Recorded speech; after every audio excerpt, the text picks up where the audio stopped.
Hi friends, ಎಲ್ಲರೂ ಹೇಗಿದ್ದೀರಾ? I hope ಚೆನ್ನಾಗಿದ್ದೀರಾ ಅಂತ ಅನ್ಕೋತೀನಿ. ನಾನು ಕೂಡ ಚೆನ್ನಾಗಿದ್ದೀನಿ. ನೀವೆಲ್ಲರೂ ಚೆನ್ನಾಗಿದ್ದೀರಾ ಅಂತ ಭಾವಿಸಿದ್ದೀನಿ. ಇವತ್ತು ಈ ಮಿಷಿನ್ ಬಗ್ಗೆ ನಿಮ್ಮ ಹತ್ರ ಹಂಚ್ಕೋಬೇಕು ಅಂತ ಅಂದ್ಕೊಂಡು ಈ ವಿಚಾರ ತಂದಿದ್ದೀನಿ. ಒನಿಡಾ ಕಂಪ್ನಿ ಇದು. ಇದಕ್ಕೆ ನಾನು 6,000 ರೂಪಾಯಿ ಕೊಟ್ಟೆ ನಾನು. ಅಪ್ಪ, ಯಾರ ಹತ್ರನೂ ವಾಷಿಂಗ್ ಮಿಷಿನ್ ಇಲ್ವಾ ಅಂತ ಅಂದ್ಕೋಬೋದು ನೀವು. ಇದೆ ಇರೋರ ಹತ್ರ, ಇಲ್ಲದೆ ಇರೋರಿಗೆ ಒಂದಿದು ಐಡಿಯಾ ಅಷ್ಟೇ. ಅಂದರೆ ಏನು ಪ್ರೈಸ್ ಆಗುತ್ತೆ ಅಂತನಾದರೂ ವಾಷಿಂಗ್ ಮಿಷಿನ್ ತಗೋತಾರೆ ಅಂತ ಇದಕ್ಕೆ ಹಾಕಿದ್ದೀವಿ friends. Switch board flex box ಅದು ದೊಡ್ಡದು ಪ್ರಾಬ್ಲಮ್ ಇತ್ತು ಅಂತೇಳಿ ಇಲ್ಲಿ ಹಾಕೊಂಡಿದ್ದೀನಿ.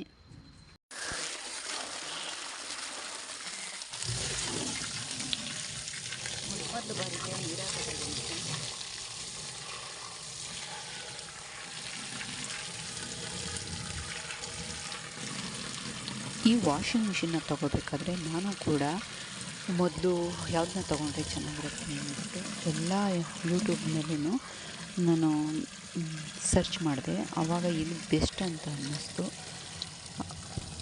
ಹಾಗಾಗಿ ನಾನು ಮಾಡೋ ವಿಡಿಯೋ ಕೂಡ ಇನ್ನೊಬ್ರಿಗೆ ಬೆಸ್ಟ್ ಆಗ್ಬೋದೇನೋ, ನನ್ನ ವಿಡಿಯೋ ನೋಡ್ಬಿಟ್ಟು ಇನ್ನೊಬ್ರಿಗೆ ಹೆಲ್ಪ್ ಆಗ್ಬೋದೇನೋ ಅಂತ ಅಂದ್ಬಿಟ್ಟು ನಾನು ಇದನ್ನು ವಿಡಿಯೋ ಮಾಡ್ತಾಯಿದ್ದೀನಿ.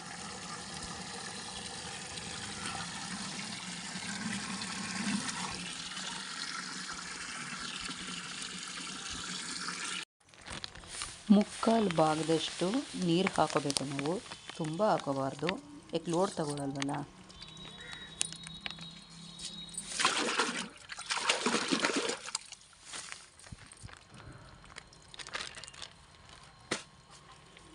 ಸರ್ಪ್ ಎಷ್ಟು ಬೇಕೋ ಅಷ್ಟು ಹಾಕೋಬೇಕು ಫ್ರೆಂಡ್ಸ್.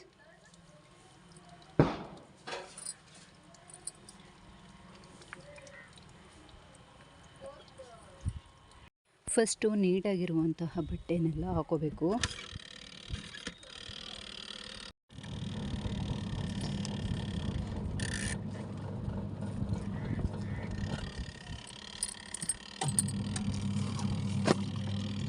ನೀಟಾಗಿರುವಂತಹ ಬಟ್ಟೆನೆಲ್ಲ ಫಸ್ಟ್ ಹಾಕೋಬೇಕು ಫ್ರೆಂಡ್ಸ್.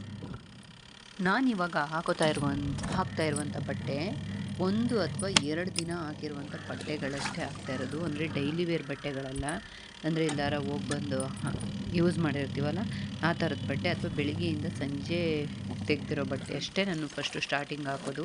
ಯಾಕೆ ಅಂತ ಅಂದರೆ ಇದು ತುಂಬಾ ಡೈಲಿ ವೇರ್ ಬಟ್ಟೆಗಳು ಹಾಕ್ಬಿಟ್ರೆ ಅದ್ರ ಕೊಳೆ ಎಲ್ಲ ಬಿಟ್ಬಿಡುತ್ತಲ್ಲ, ಈ ಮಡಿ ಬಟ್ಟೆಗಳನ್ನು ಕೂಡ ತುಂಬ ಗಲೀಜಾಗ್ಬಿಡುತ್ತೆ ಅಂತ ಸಪ್ರೇಟ್ ಬಟ್ಟೆ ಮಾಡಿಕೊಂಡು ಇದೇ ಬೇರೆ ಹಾಕ್ತೀನಿ, ಡೈಲಿ ವೇರ್ ಬಟ್ಟೆನೇ ಬೇರೆ ಹಾಕ್ತೀನಿ ನಾನು. ತುಂಬ ಚೆನ್ನಾಗಿ ಕೊಳೆ ಹೋಗುತ್ತೆ ಅಂತ ಹೇಳೋಕ್ಕೆ ಇಷ್ಟಪಡ್ತೀನಿ. ಕಷ್ಟ ಕಾಲದಲ್ಲಿ ಆಪದ್ ಬಾಂಧವ ಅಂತ ಹೇಳ್ತಾರಲ್ಲ, ನನಗಂತೂ ತುಂಬ ಹೆಲ್ಪ್ ಆಯಿತು ಈ ವಾಷಿಂಗ್ ಮಿಷಿನ್ ಅಂತೂ. ಯಾಕೆ ಅಂತ ಅಂದರೆ, ನಾನು ಬಟ್ಟೆ ವಾಷಿಂಗ್ ಮಿಷಿನ್ಗೆ ಹಾಕಿಲ್ಲ ಅಂದರೆ ಮಕ್ಕಳಾದರೂ ಹಾಕ್ತಾರೆ, ನನ್ನ ಮಗಳಾದರೂ ನನ್ನ ಮಗನಾದರೂ ಯಾರಾದರೂ ಬಟ್ಟೆ ಕ್ಲೀನ್ ಮಾಡ್ತಾರೆ. ಹಂಗಾಗಿ ನನಗೆ ತುಂಬ ಹೆಲ್ಪ್ ಆಯಿತು ಅಂತ ಹೇಳೋಕ್ಕೆ ಇಷ್ಟಪಡ್ತೀನಿ. ತುಂಬ ಚೆನ್ನಾಗಿ ಕೊಳೆ ಹೋಗುತ್ತೆ. ಕಲ್ಲರ್ ಬಿಡುವಂಥದ್ದಾಗಲಿ, ಅತಿ ಕೊಳೆಯಾಗಿರುವಂಥದ್ದಾಗಲಿ ಒಂದು ದಿವ್ಸಕ್ಕೆ ಬಿಚ್ಚಿರುವಂಥ ಬಟ್ಟೆಗಳ ಜೊತೆಗೆ ಹಾಕ್ಬಾರ್ದು ಫ್ರೆಂಡ್ಸ್. ಏಕೆ ಅಂತಂದರೆ, ಮೊದಲಿಗೆ ಸ್ವಲ್ಪ ಕೊಳೆಯಾಗಿರುವಂತಹ ಬಟ್ಟೆನ ವಾಶ್ ಮಾಡ್ಕೊಬೇಕು. ನೆಕ್ಸ್ಟ್ ಟೈಮ್ಗೆ ಆ ನೀರನ್ನು ತೆಗೆದುಬಿಟ್ಟು ಮಾಮೂಲಿ ಇನ್ನೊಂದು ಸಲಿಗೆ ಕೊಳೆಯಾಗಿರುವಂಥ ಬಟ್ಟೆನ ಬೇಕಾದ್ರೆ ಇನ್ನೊಂದು ಸಲಿಗೆ ಅದೇ ಸರ್ಫ್ ಹಾಕ್ಬೋದು. ಬೇಕು ಅಂದರೆ, ಬೇಡ ಅಂದರೆ ಅದನ್ನ ತೆಗೆದುಬಿಟ್ಟು ಕೊಳೆಯಾಗಿರುವಂಥ ಬಟ್ಟೆನ ಇನ್ನೊಂದು ಸಲ ಹಾಕ್ಕೊಂಡು ಫ್ರೆಶ್ ನೀರಲ್ಲಿ ಒಂದು ಸಲ ವಾಶ್ ಮಾಡ್ಕೋಬೋದು ಫ್ರೆಂಡ್ಸ್. ನೋಡಿ, ಕಾಣಿಸ್ತಿದೆಯಾ ಎಷ್ಟು ನೀಟಾಗಿ ಕೊಳೆ ಬಿಡ್ತಿದೆ ಅಂತ? ಗೊತ್ತಾಗ್ತಿದೆಯಾ ಎಷ್ಟು ಚೆನ್ನಾಗಿ ಕೊಳೆ ಬಿಡ್ತಿದೆ ಅಂತ? ತುಂಬ ಯೂಸ್ ಆಗುತ್ತೆ ಫ್ರೆಂಡ್ಸ್. ನನಗಂತೂ ತುಂಬ ಈ ಟೈಮಲ್ಲಂತೂ ತುಂಬ ಹೆಲ್ಪ್ ಆಯಿತು. ಒಂಥರ ಕಷ್ಟ ಕಾಲದಲ್ಲಿ ಆಪತ್ ಬಾಂಧವ ಅಂತ ಹೇಳ್ಬೋದು. ಏಕೆಂದರೆ ಹೆಣ್ಮಕ್ಳಿಗೆ ಮನೆ ಕೆಲಸ ಎನಿ ಟೈಮು ಅವ್ರಿಗೆ ಅದೇ ಒಂದು ಜಾಬ್ ಆಗಿಬಿಟ್ಟಿರುತ್ತೆ. ಸಂಬಳ ಇಲ್ಲದೆ ಇರೋ ಕೆಲಸ ಅಂದರೆ ಹೆಣ್ಮಕ್ಳು ಮನೆ ಕೆಲಸ ಬಿಟ್ಟು ಇನ್ನೇನಿರುತ್ತೆ ಫ್ರೆಂಡ್ಸ್. ಮಕ್ಕಳು, ಸಂಸಾರ, ಜವಾಬ್ದಾರಿ ಎಲ್ಲ ಇರುತ್ತೆ ಅಂತ ಅಂದಾಗ ನಮ್ಗೆ ಹುಷಾರಿರಲಿ ಇಲ್ಲದೆ ಹೋಗಲಿ, ಏನೇ ಆದ್ರೂ ನಮ್ಮ ಜವಾಬ್ದಾರಿನ ನಾವೇ ನಿಭಾಯಿಸಬೇಕು ಫ್ರೆಂಡ್ಸ್.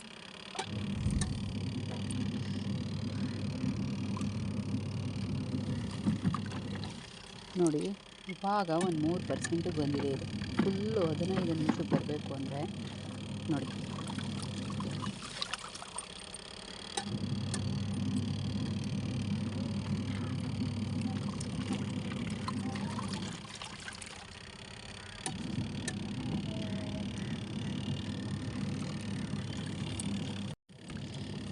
ಮುಕ್ಕಾಲು ಭಾಗದಷ್ಟು ನೀರು ಹಾಕ್ಕೊಂಡು ಫ್ರೆಂಡ್ಸ್, ಏನಿಲ್ಲ ಅಂತ ಅಂದ್ರೂ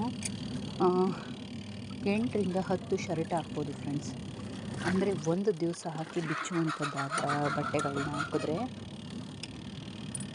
ಕೊಳೆ ಹೋಗುತ್ತೆ ಫ್ರೆಂಡ್ಸ್. ನೀವು 3 ದಿವಸ 4 ದಿವಸ ಆದರೆ ಮತ್ತೆ ಒಂದು ಸಲ ಕೈಯಲ್ಲಿ ಬ್ರಷ್ ಮಾಡಬೇಕಾಗುತ್ತೆ.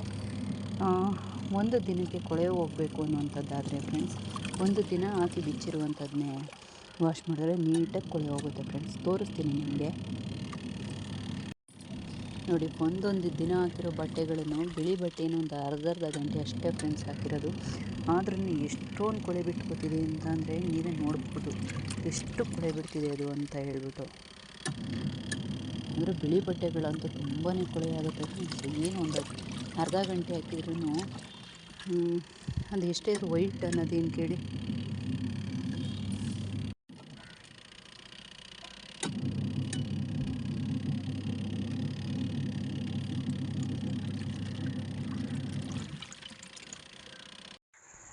ಇವಾಗ ಆಗಿದೆ ಫ್ರೆಂಡ್ಸ್, ಇದು 2 ರೌಂಡ್ಗೆ ಹಾಕಿದೆ ನೋಡಿ. ಒಂದೊಂದು ದಿನ ಹಾಕಿರುವಂತಹ ಬಟ್ಟೆಗಳು ಕೂಡ ಇಷ್ಟೊಂದು ಕೊಳೆ ಇದೆ ಅಂತ.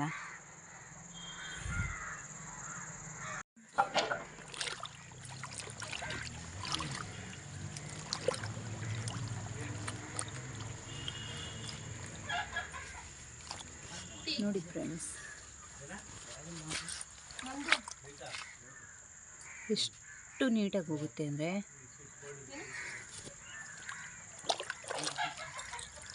ನೋಡಿ. 2 ಸಲ ಹಾಕಿದೆ ಫ್ರೆಂಡ್ಸ್ ನಾನು ನೋಡಿ.